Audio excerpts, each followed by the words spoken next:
नमस्कार रसिक श्रोते हो, ओंजळीतील शब्दफुले या यूट्यूब चॅनल मध्ये आपणा सर्वांचं सहर्ष स्वागत.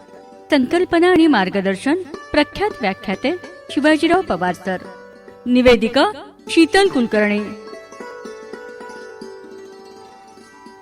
श्रीकृष्ण आणि अर्जुन यांचं स्नेहमय नातं प्रत्येकाला माहीत आहे.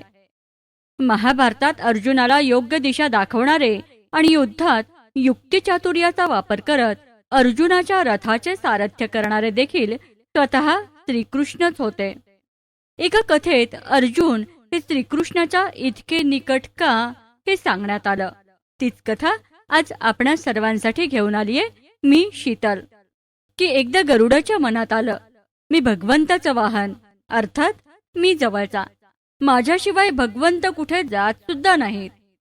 श्रीकृष्णाला माता रुक्मिणीनंतर मीच प्रिय.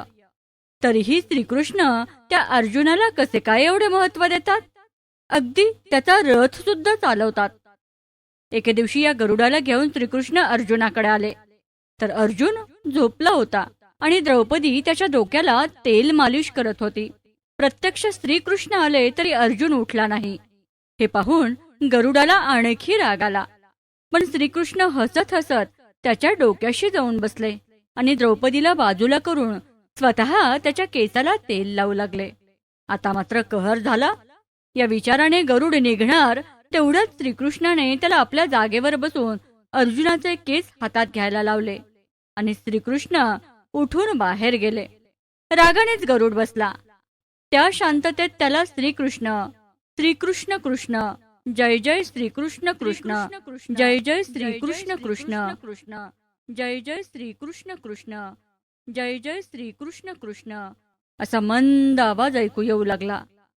जप कुठून येतोय हे पाहता गरुडाच्या लक्षात आलं की आपण जे अर्जुनाचे केस हातात घेतलेत त्यातूनच नव्हे तर अर्जुनाच्या रोमारोमातून नामस्मरण होत आहे आणि अर्जुनाची महती गरुडाला कळून चुकली.